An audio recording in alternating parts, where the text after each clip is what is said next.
In 52 BCE, the greatest military commander the ancient world had ever known made a decision so irrational that even his own officers thought he had lost his mind. Julius Caesar ordered 50,000 Roman soldiers to begin digging, not trenches for defense, not camps for shelter. They dug their own tomb, because by nightfall those men would be trapped between 80,000 enemies, sealed inside a fortress, and more than 300,000 warriors marching to slaughter them from outside. No escape, no retreat. And the future of Western civilization balanced on that single, impossible choice. Pause for a moment. Picture it. 50,000 men voluntarily locking themselves in, not surrounded by one enemy, but two. Every law of warfare ever written screams that this ends only one way: annihilation. No supply line, no fallback position, no second chance. A mistake here would not mean defeat, it would mean extinction. And yet, this was not panic. This was not desperation. This was calculation. Because Julius Caesar understood something most commanders never do. Wars are not won by strength alone. They are won by timing. For 6 brutal years, Caesar had carved his way across Gaul. Tribe after tribe collapsed beneath Roman steel. Victory followed victory, but conquest is not control. And Gaul was finished kneeling. For the first time in its history, the tribes united. Ancient enemies, different languages, different gods. One banner, one purpose. Rome must be destroyed. Their leader was Vercingetorix, a man who achieved what no Gaul before him ever had. He turned chaos into unity, and that unity gathered at a hilltop fortress called Alesia. Alesia was not chosen by chance. It was a nightmare to attack. A plateau ringed by rivers, steep valleys, high ground on every approach. Any army that climbed toward it would die tired, bleeding, and exposed. Inside its walls stood 80,000 warriors, confident, supplied, and waiting. Vercingetorix believed Caesar would never dare assault it. And he was right. Caesar would not attack. He would strangle. Instead of ordering an assault, Caesar gave an order so absurd that it stunned his own legions. Dig, build, encircle. 11 miles of fortifications rose from the earth. Ditches, ramparts, towers. Not to protect the Romans, to seal Alesia shut. With every shovel of dirt, the Roman army crossed a line. There would be no withdrawal, no turning back. They were no longer an army on campaign. They were a machine, locked in place. Because Caesar had seen the flaw Vercingetorix could not. A fortress that protects an army can also imprison it, and 80,000 men consume food faster than courage. But Caesar's gamble had a ticking clock. Inside Alesia, supplies vanished by the hour. Outside, Roman rations shrank. 60,000 mouths to feed. Every day spent building meant less food tomorrow. The Gauls mocked from the walls. They shouted numbers. They waved banners. You are trapped. But Roman discipline held, because Caesar knew this was no longer a battle of blades. It was a battle of endurance. Then came the scouts. Dust clouds on the horizon. Not columns. An ocean. The Gallic relief army, hundreds of thousands strong, the largest force Gaul had ever assembled. At that moment, every sane general in history would have retreated. Caesar did not. He ordered a second wall, facing outward, 14 miles long. Now the Romans were trapped between two enemies with nowhere to run. It was madness. Unless you understood timing, because Caesar had not built a prison. He had built a killing ground. And once both enemies arrived, they would learn the price of numbers without discipline. For 6 years, Rome had been winning. Not slowly, not cautiously, relentlessly. One tribe fell, then another, then another. By every visible measure, Gaul was conquered, and yet, Gaul was not controlled. Because conquest breaks armies, control breaks souls, and Gaul's soul was about to snap. For 6 long years, Julius Caesar carved his way across the land. Villages burned, strongholds fell, kings bent the knee. Each victory felt final. But beneath the surface, something dangerous was growing. Resentment. Rome brought roads, laws, order, but it also brought tribute, humiliation, and chains. The tribes endured. They waited. And then, for the first time in their history, they did something unthinkable. They stopped fighting each other. Ancient enemies set aside blood feuds older than memory. Men who worshipped different gods stood shoulder to shoulder. Different languages, different customs. One purpose, one enemy, Rome. And at the center of this impossible unity stood one man, Vercingetorix. He was not the strongest, not the richest, but he understood something no Roman governor ever had. Gaul did not need another victory. It needed a voice, and Vercingetorix gave it one. For the first time, Gaul spoke as a single body, and what it said was simple. Rome must bleed. This was not a rebellion. This was an existential revolt. And Caesar knew it, because for him, failure in Gaul did not mean retreat. It meant destruction. Back in Rome, his enemies waited patiently. They watched every report, counted every loss, one failure, and they would strip him of command. Without his legions, Caesar was not a hero. He was a criminal, exile at best, execution at worst. This was not about glory anymore. This was about survival. Caesar did not need a victory. He needed finality. Vercingetorix understood this too. And so he chose his ground carefully. Alesia, a fortress built by nature itself, a plateau rising from the land, ringed by rivers, guarded by valleys and hills. Any army that tried to reach it would have to climb. Slowly, exposed, under missiles, against walls that had never been breached. To attack Alesia was to invite annihilation. Any rational commander would walk away. Caesar did not, because geography lies. What looks like strength can also be weakness. A fortress that protects an army also contains it, and Caesar saw the truth Vercingetorix had overlooked. Inside Alesia stood 80,000 warriors, proud, confident, united. But warriors eat every day. They drink, they burn fuel, they consume hope, and Vercingetorix had brought too many mouths into a place with finite supplies. What he believed was safety was already becoming a clock. Alesia was strong, but it was isolated.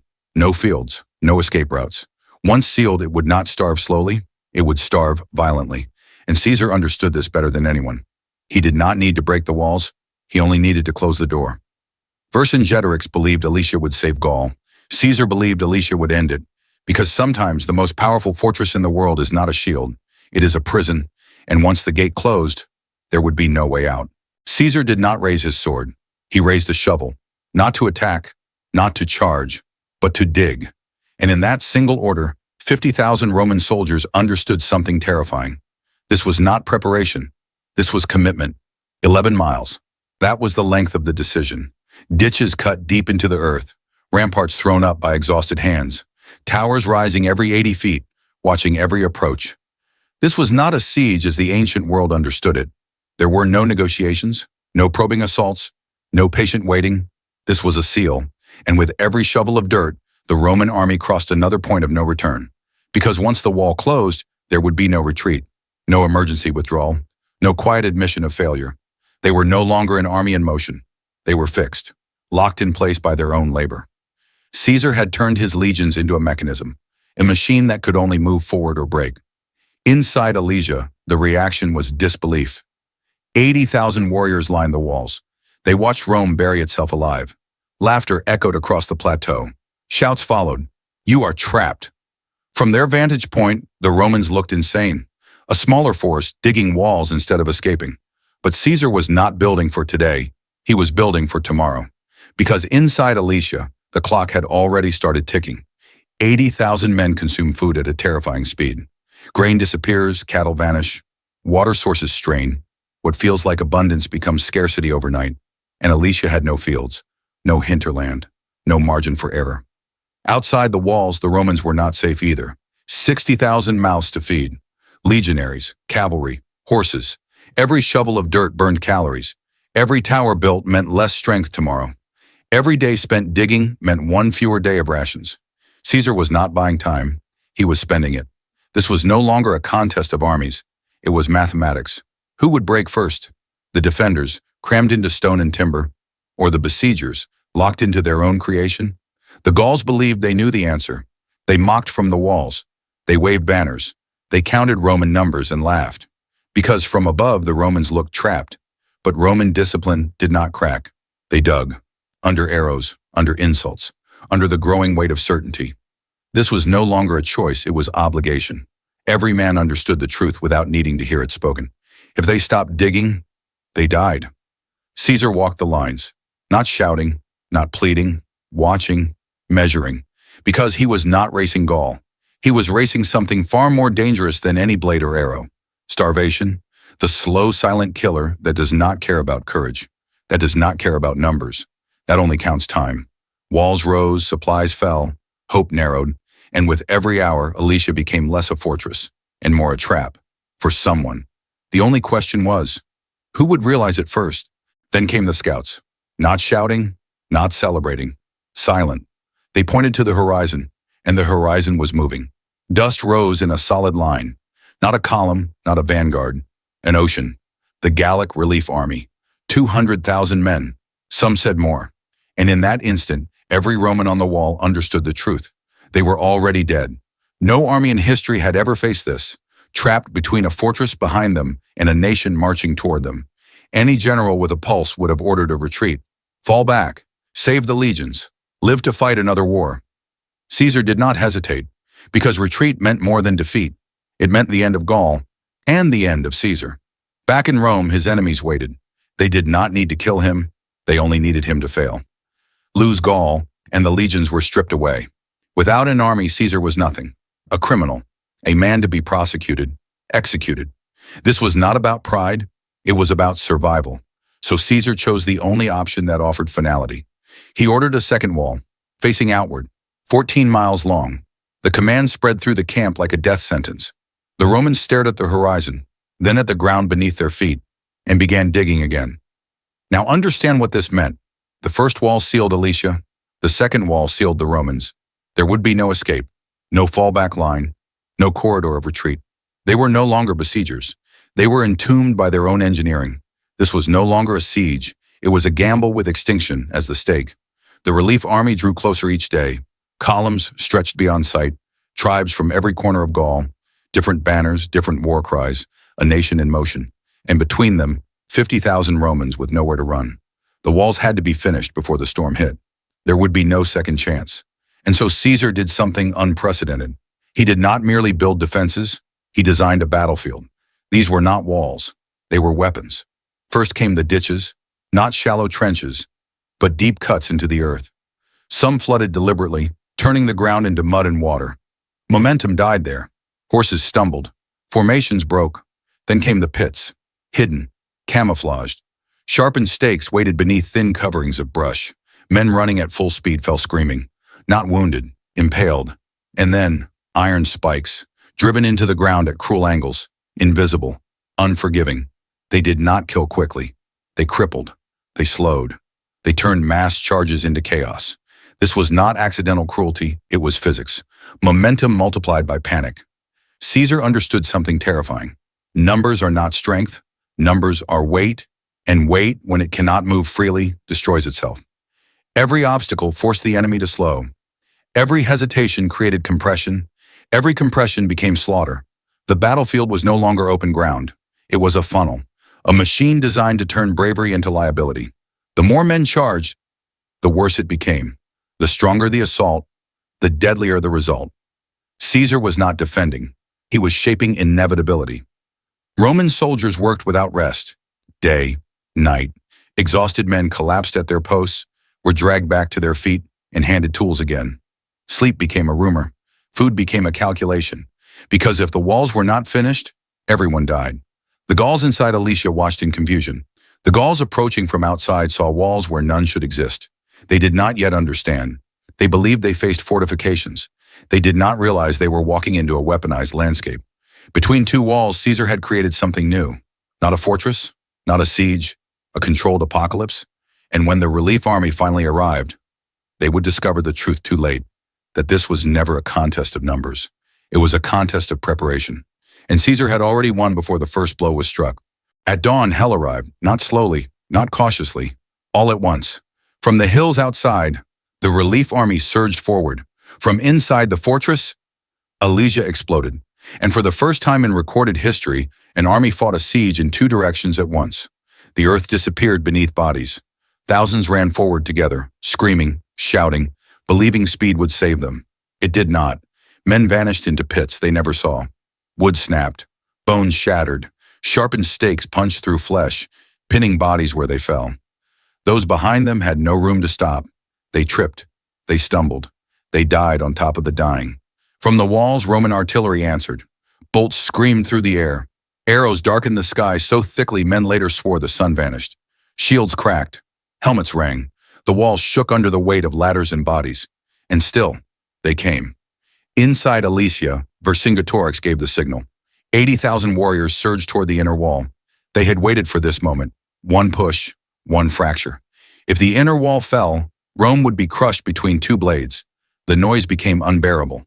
Iron on iron, wood on stone, the sound of men screaming as they realized there was nowhere left to run.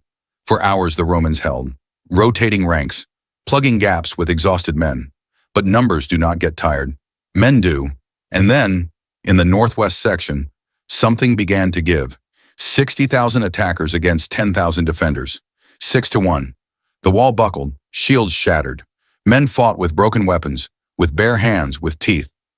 Orders dissolved into noise, and Caesar watched. He knew the mathematics. If this wall fell, the outer defenses collapsed. The inner wall followed. The army died. The campaign died. Rome's future died with it. There would be no retreat. There was no reserve big enough to save them. Only one option remained. So Caesar did what no general should ever do. He went in himself. The purple cloak moved through the dust, visible, unmistakable, a living signal. The cry spread faster than any messenger. Caesar is here. Men who could barely stand straightened. Wounded soldiers gripped shields again, because if their commander was willing to step into the killing ground, they would not be the ones to break. Caesar did not shout speeches. He did not beg. He pointed, repositioned cohorts, fed fresh men into the breach, just enough to hold, not enough to weaken the rest, because this was no longer about winning. It was about not dying first. The fighting became inhuman. Roman soldiers rotated through the line until their arms failed. Some fought 3 times in a single hour. Arrows were fired so fast that stockpiles emptied. Bodies piled so thick, men fought standing on corpses. Blood turned the ground slick. Men slipped, fell, and never stood again. Night offered no mercy. Torches lit the battlefield, and torches became targets. Missiles found flame. The darkness amplified screams. Friend and enemy blurred. Men struck at shapes, not faces. Some killed their own by mistake. The walls were the only thing holding order together. Then, something changed. From the rear of the attacking force, chaos. The attackers faltered. They looked back, and fear replaced momentum. The pressure eased.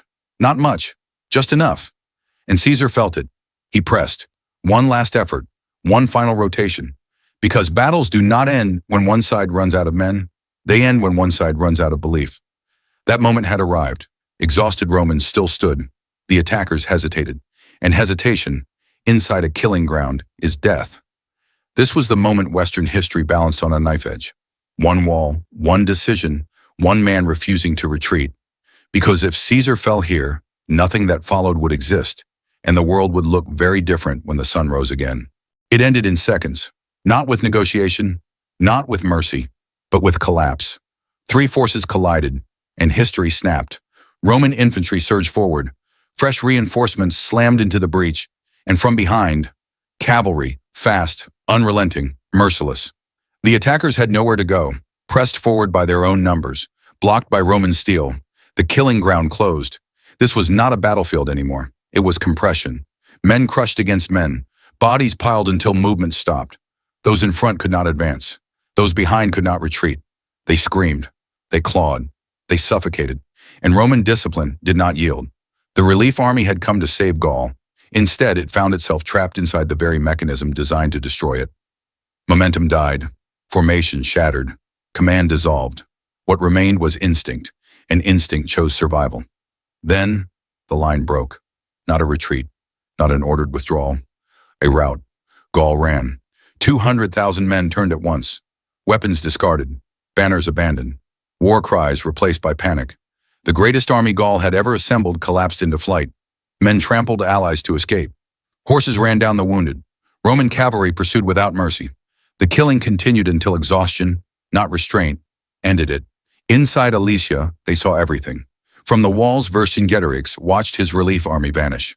The force meant to save Gaul fleeing the field. The moment hope died, there was no food left. No allies coming. No second chance. Only starvation. Only silence. And at dawn, a white flag rose above the fortress. The gates opened, not for battle, for surrender. Vercingetorix rode out alone, armor polished, weapons perfect, one final act of dignity. He circled Caesar once, not in defiance, in acknowledgement, then dismounted, laid his sword down, and Gaul knelt. 80,000 warriors filed out of Alesia, weapons stacked in piles taller than men, shields, spears, swords, the tools of resistance cataloged and stripped away. Some were spared, many were enslaved. Gaul was pacified, not through mercy, through finality. For 6 years, Vercingetorix would live as a prisoner, a symbol, a warning, paraded later through Rome before being quietly executed. The man who united Gaul erased by Roman order. The aftermath spread quickly. Tribes surrendered without fighting. Resistance collapsed. Roman law followed Roman steel. Roads replaced warpaths. Latin replaced ancient tongues. Gaul did not just fall, it transformed.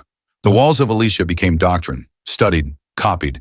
Future generals would memorize what happened here, not because it was heroic, but because it worked. A blueprint for turning defense into annihilation. Caesar buried 50,000 men alive. He sealed off retreat. He removed hesitation. And from that grave, an empire rose. This was not madness, it was calculation. The understanding that when failure means death, only total commitment remains. Sometimes the only way to win is to make retreat impossible. Alesia proved it, and the world that followed was built on that choice.